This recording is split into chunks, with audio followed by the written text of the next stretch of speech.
আসসালামু আলাইকুম রহমতুল্লাহ। কিয়ামত সংগঠিত হওয়ার পূর্বে শেষ রমজান মাসে পৃথিবীতে কি ঘটবে এবং কোন কোন আলামত সংগঠিত হওয়ার সাথে সাথেই কিয়ামত সংগঠিত হবে। সুপ্রিয় দর্শক বন্ধুরা, কিয়ামতের পূর্বে শেষ রমজান মাসের দিকে দক্ষিণ দিক থেকে একটা মৃদু বাতাস বইতে থাকবে, যা হবে অত্যন্ত আরামদায়ক। কিন্তু এই বাতাসটা মুমিনদের জন্য আরামদায়ক হবে না।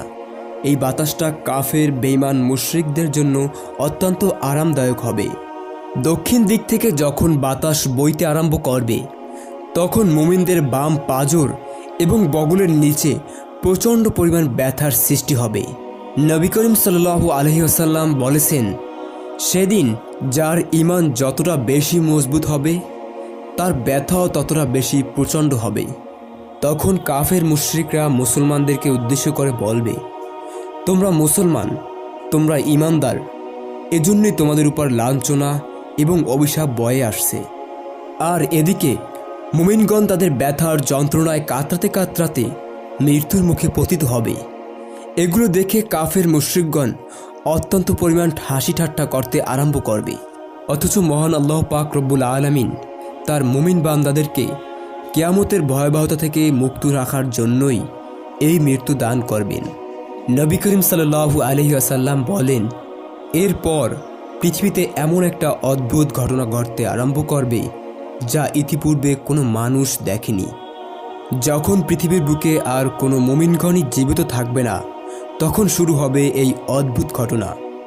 জীবজন্তু যারা কথা বলতে পারে না, তারাও তখন কথা বলতে আরম্ভ করবে।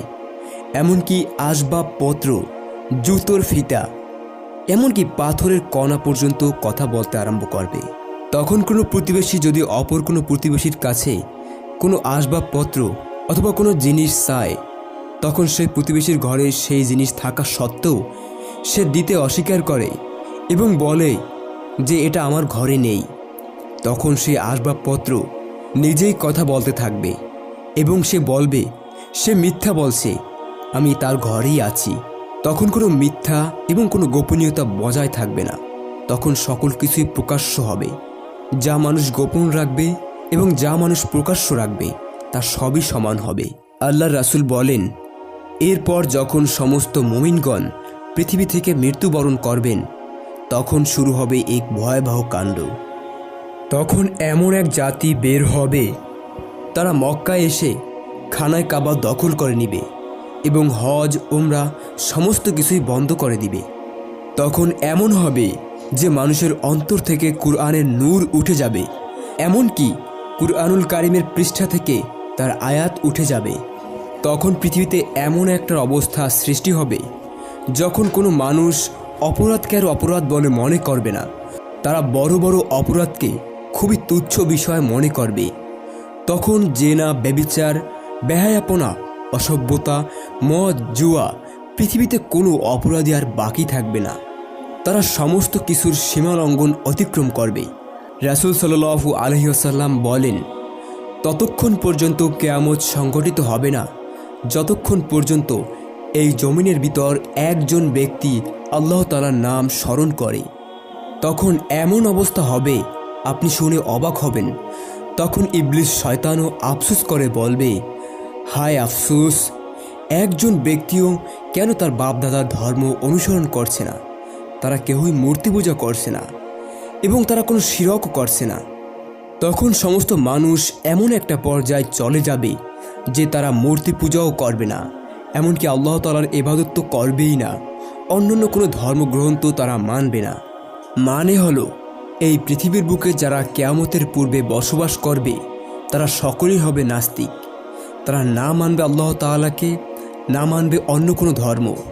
তখন গোটা দুনিয়ার ভিতর এমন একটা সময় চলে আসবে যে সারা দুনিয়াতে দাঙ্গা হাঙ্গামা যুদ্ধ লেগেই থাকবে, একমাত্র সিরিয়া ব্যতীত। তখন সকলে একমুঠো শান্তির জন্য সিরিয়ার উদ্দেশ্যে রওনা হবে, যেমনটি বর্তমানে ইউরোপ আমেরিকার দিকে মানুষ রওনা হয়। এরই মধ্যে এমন একটি রাত চলে আসবে যার পরবর্তী দিন সূর্য উঠতে অনেক দেরি হবে। ঘুমন্ত শিশু ঘুম থেকে উঠে কান্নাকাটি শুরু করে দিবে। গোয়ালের গরু বাছুর মাঠে যাওয়ার জন্য অত্যন্ত ছোটাছুটি করতে আরম্ভ করবে। সমস্ত মানুষ ভীতু সন্তুষ্ট হয়ে পড়বে। তারা ভয়ে আতঙ্কে চিৎকার চেঁচামেচি আরম্ভ করে দিবে এবং এদিকে ওদিকে ছুটোছুটি করতে আরম্ভ করবে। তারা বলবে, হায় হায়, কি হলো? সূর্য এখনও উঠছে না কেন? এখনও কেন সকাল হচ্ছে না? এভাবে করে 3 অথবা 4 দিবাগত রাত্রি কেটে যাবে। অবশেষে সুবে সাদিক শুরু হবে এবং তখন সূর্য পূর্ব দিক থেকে উদিত না হয়ে পশ্চিম দিক থেকে উদিত হবে। তখন আল্লাহ তাআলার নির্দেশে দাব্বাতুল আরদ নামক একটি প্রাণী পাহাড় চিরে বের হবে। তার বৈশিষ্ট্য হবে 8 ধরনের প্রাণীর সমন্বয়। তার পা হবে উটের মতো, তার হাত হবে বানরের মতো, তার চেহারা হবে মানুষের মতো, তার শিং হবে হরিণের মতো, তার হাত হবে বানরের মতো, তার ঘাড় হবে ঘোড়ার মতো, তার পা দেখতে হবে উটের মতো, তার চেয়াল হবে বাঘ বা সিংহের মতো এবং তার লেজ হবে গরুর মতো। সেই প্রাণীটি এসে অবিকল মানুষের মতো মানুষের সাথে কথা বলবে। তার এক হাতে থাকবে হজরত মুসা আলাইহিসসালামের লাঠি আর অপর হাতে থাকবে হজরত সুলাইমান আলাইহিসসালামের আংটি। সেই প্রাণীটি পৃথিবীতে এত দ্রুত বিচরণ করবে যা মানুষের কল্পনার থেকেও বাইরে। প্রাণীটি এতটাই দ্রুতগামী হবে যে পৃথিবীতে যত দ্রুতগামী বস্তু রয়েছে তা তার কাছে কিছুই মনে হবে না। সে গোটা পৃথিবীতে বিচরণ করবে এবং প্রতিটি মানুষের কপালে তার লাঠি দ্বারা একটি করে দাগ দিবে। সে সময় ইমানদার ব্যক্তির কপালে দাগ দেওয়ার সাথে সাথে ইমানদার ব্যক্তির কপাল এবং তার সমস্ত চেহারা নূরান্বিত হয়ে যাবে এবং অত্যন্ত সুন্দর আকৃতি ধারণ করবে। আর যখন এই লাঠির দাগ বেঈমানদের কপালে পড়বে, সাথে সাথে তাদের চেহারা অত্যন্ত কুৎসিত এবং কালো আকার ধারণ করবে। তবে এই ঘটনাটি দক্ষিণ দিক থেকে মৃদু বাতাস আসার পূর্বেই ঘটিত হবে। আর সেই প্রাণীটির লাঠির দাগ ধারাই ইমানদার এবং বেঈমানদের পরিচয় পাওয়া যাবে। এরপর যখন সে সময় সমস্ত পৃথিবীর ইমানদারগণ মৃত্যুবরণ করবে, এর কিছুদিন পর শুরু হবে আরও একটি মহা গজব। আর সেই গজব হলো দক্ষিণা দিক থেকে পুনরায় আবারও অগ্নিকুণ্ড শুরু হবে। আর সেই অগ্নিকুণ্ড এতটাই ভয়ানক হবে যে সারা পৃথিবীর মানুষকে তাড়া করতে আরম্ভ করবে। কারণ সে সময় কোনো ইমানদার ব্যক্তি পৃথিবীতে থাকবে না। সে সময় থাকবে সমস্ত নাস্তিক, মুরতাদ এবং বেঈমান, যারা আল্লাহ তাআলার ইবাদত থেকে দূরে ছিল, আল্লাহ তাআলার আইন হুকুম থেকে তারা বিরত ছিল। তারা সব সময় নাফরমানি, জেনা, ব্যভিচারে লিপ্ত ছিল। তাদেরকে সেই আগুন ভয়াবহভাবে তারা করতে থাকবে। তারা যতই পালায়ন করার চেষ্টা করুক, আগুন তাদের কখনোই পিছু ছাড়বে না। অবশেষে তারা যখন ক্লান্ত হয়ে একদম নিস্তেজ হয়ে যাবে, তখন দ্বিপ্রহরে আগুন তাদেরকে ধাওয়া থেকে বিরত থাকবে। এরপর তারা যখন একটু ক্লান্ত হয়ে বিশ্রাম নেবে, বিশ্রাম শেষ হওয়ার সাথে সাথেই তাদেরকে আবার আগুন ধাওয়া করতে থাকবে। এভাবে ধাওয়া করতে করতে তাদেরকে সিরিয়ায় নিয়ে আসবে। দুনিয়ার সমস্ত মানুষকে যখন ধাওয়া করতে করতে একদম সিরিয়ায় নিয়ে আসবে, তখন হঠাৎ করেই আগুন অদৃশ্য হয়ে যাবে। তখন মানুষ একটু স্বস্তির নিঃশ্বাস ফেলবে। এরপর কিছু কিছু মানুষ তাদের স্ব নিজ দেশে ফিরে যাবে আর কিছু কিছু মানুষ সিরিয়ায় থেকে যাবে। সুপ্রিয় দর্শক বন্ধুরা, কিয়ামতের সর্বশেষ আলামতি হবে এই আগুন অগ্নিকুণ্ডের আলামত। আর এরপরই শুরু হবে ভয়াবহ কিয়ামত। প্রিয় দর্শক বন্ধুরা, এই পৃথিবী কিভাবে শেষ হবে তা নিয়ে বিজ্ঞানীরা বিভিন্ন মতামত দিয়েছে। কেউ কেউ বলেছে যে সূর্য আমাদের গ্রহকে তাপ দেয়া বন্ধ করে দিবে। আবার কেউ কেউ বলেছে সূর্যের আলো পৃথিবীতে প্রাণের সবচেয়ে অবিচ্ছেদ্য অংশ, কারণ সূর্যলোক সালোক সংশ্লেষণের প্রক্রিয়ার মাধ্যমে আমাদের খাদ্য উৎপাদন এবং পানিচক্র সূর্যের আলো ছাড়া ধ্বংস হয়ে যাবে। কিছু কিছু বিজ্ঞানীরা বলেছে পৃথিবীর সমস্ত প্রাণী শেষ হয়ে যাবে, আর তা না হলে ওজোন স্তর বিলুপ্ত হয়ে যাবে। আমাদের পৃথিবীর সাথে সূর্যের অথবা মহাশূন্য বিচরণকারী অন্য যে কোনো গ্রহের সংঘর্ষ ঘটবে। প্রিয় বন্ধুরা, বিজ্ঞানীদের মতামত যাই হোক না কেন, তবে রাসূল সাল্লাল্লাহু আলাইহি ওয়াসাল্লাম কিয়ামতের আলামত সম্পর্কে যে ভবিষ্যৎবাণী করেছিলেন তার প্রায় অধিকাংশই এখন প্রতিফলিত হচ্ছে। যেমন হাদিস শরীফে নবী করিম সাল্লাল্লাহু আলাইহি ওয়াসাল্লাম কিয়ামত সম্পর্কে আলোচনা করতে গিয়ে তিনি কিয়ামতের আলামতের বর্ণনা দিতে গিয়ে বলেন, কিয়ামতের আগে নিজস্ব এবং নগ্ন পায়ের রাখালেরা উঁচু উঁচু বিল্ডিং নির্মাণের প্রতিযোগিতা করবে। প্রিয় ভাই ও বোনেরা, এখন আমরা সবাই দেখতে পাচ্ছি যে আরবরা উঁচু উঁচু ভবন নির্মাণ করার চেষ্টা করছে। তাদের মধ্যে বর্তমানে এখন এই প্রতিযোগিতায় বেশি চলছে যে কে কার চেয়ে কত বড় বিল্ডিং বানাতে পারে। রাসূল পাক সাল্লাল্লাহু আলাইহি ওয়াসাল্লাম কিয়ামতের আলামত সম্পর্কে বর্ণনা করতে গিয়ে অন্য একটি হাদিসে বলেছেন, কিয়ামতের পূর্বে দাসী তার মনিবকে জন্ম দিবে। আর এখন আমরা দেখতে পাচ্ছি উন্নত বিশ্বের অনেক দেশ যারা স্বর্গবেশী খুবই সাধারণ বিষয় হয়ে দাঁড়িয়েছে, যেখানে ধনী লোকেরা তাদের সন্তানদের জন্ম দেওয়ার জন্য একজন মহিলাকে ভাড়া করে। নবী করিম সাল্লাল্লাহু আলাইহি ওয়াসাল্লাম আরও বলেছেন, কিয়ামতের পূর্বে জেনা ব্যভিচার ব্যাপকভাবে বৃদ্ধি পাবে। কিছু কিছু মুসলিম দেশ সহ বিশ্বের অনেক দেশগুলিতে এখন বর্তমানে চীনা ভাইরাসের মতো ব্যভিচার জেনা ছড়িয়ে পড়েছে। আস্তাগফিরুল্লাহ। আল্লাহ আমাদের সকলকে এই বিষয় থেকে হেফাজত করুক, আমিন। কিয়ামতের পূর্বে আরও অনেক অনেক আলামত সংঘটিত হবে। কিয়ামতের পূর্বে সমস্ত জিনিসের উপর মানুষের চাহিদার তুলনায় ঘাটতি দেখা দিবে। আর এখন আমরা দেখতে পাচ্ছি রাসূল সাল্লাল্লাহু আলাইহি ওয়াসাল্লাম হাদিসে বলেছেন, কিয়ামতের পূর্বে সমস্ত জিনিসের উপর আল্লাহ তাআলার রহমত এবং বরকত চলে যাবে এবং সময় অনেক দ্রুত অতিক্রান্ত হবে। আর এখন আপনি আমি অনুভব করতে পারছি যে আমাদের চারপাশে যা কিছুই হচ্ছে সব জিনিসের উপর থেকে কেন জানি আল্লাহ তাআলার রহমত এবং বরকত উঠে যাচ্ছে। কোনো জিনিস আগের মতো আর স্বাদ পাওয়া যাচ্ছে না। কেমন জানি মানুষের ভিতর একটা হতাশা কাজ করছে এবং সময় খুবই দ্রুততার সাথে শেষ হয়ে যাচ্ছে।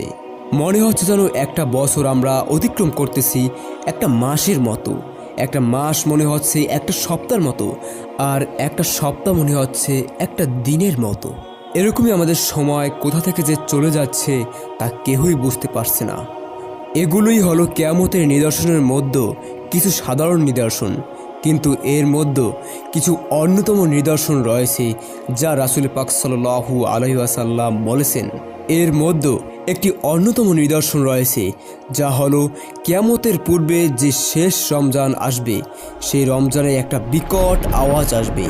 আর এই আওয়াজ এতটাই রহস্যময় ও ভয়ঙ্কর হবে যে মানুষ ও অন্যান্য প্রাণীরাও ভয় পেয়ে যাবে এবং এই আওয়াজের উৎস খোঁজার চেষ্টা করবে, কিন্তু এই আওয়াজ যে কোথা থেকে আসছে তার কোনো উৎস তারা খুঁজে পাবে না। সেই রমজানের পর থেকে মানুষ তাদের ঘরের মধ্যে 1 বছরের খাবার জমা করা শুরু করবে, কারণ সেই আওয়াজের পর জমিনে ফসল হবে না এবং মানুষ অনাহারে থাকবে, ব্যাপক দুর্ভিক্ষ দেখা দেবে। প্রিয় বন্ধুরা, কিয়ামতের সবচেয়ে বড় আলামত হবে দাজ্জালের আত্মপ্রকাশ। নবী করিম সাল্লাল্লাহু আলাইহি ওয়াসাল্লাম বলেছেন, কিয়ামতের 40 দিন আগে দাজ্জাল পৃথিবীতে আগমন করবে এবং মানুষকে বিপদগামী করতে সব ধরনের চেষ্টা চালাবে। সে মিথ্যা জান্নাত এবং জাহান্নামের চিত্র দেখিয়ে মানুষকে বিভ্রান্ত করবে। হাদিসের বর্ণনা মতে দ্রুতগামী বাতাস বৃষ্টিকে যেভাবে চালিয়ে নেয়, দাজ্জালের চলার গতিও সেরকম হবে। মুসলিম ও কিতাবুল ফিতান।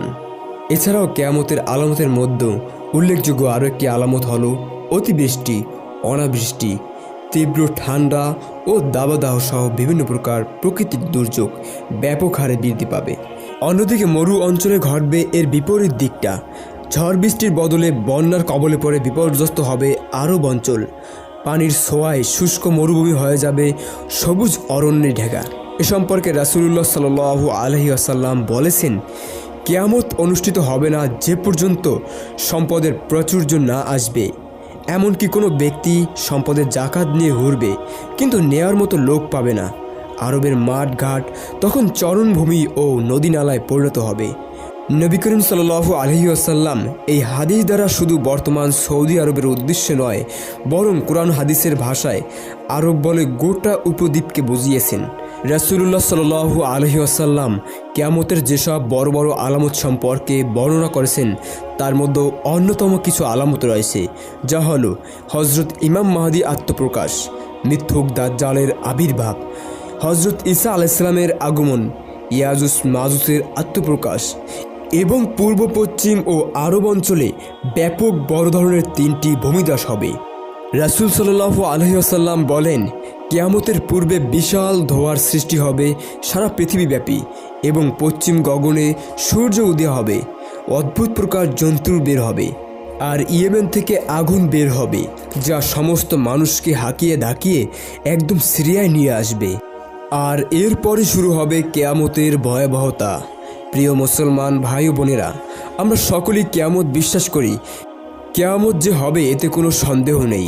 সুতরাং আমাদের সকলের উচিত সেই কিয়ামতের ভয়াবহতা থেকে মুক্ত থাকার জন্য সেরকমভাবে প্রস্তুতি নেওয়া। তাই আমাদের প্রত্যেকেরই উচিত আমাদের ঈমানকে পাকাপোক্ত এবং মজবুত করা। আল্লাহ তাআলা আমাদের সেই দিনের ভয়াবহতা থেকে মুক্ত রাখুন, আমিন। প্রিয় দিনী ভাই ও বোনেরা, ইসলামিক ভিডিও পেতে আমাদের চ্যানেলটি সাবস্ক্রাইব করে পাশে থাকুন।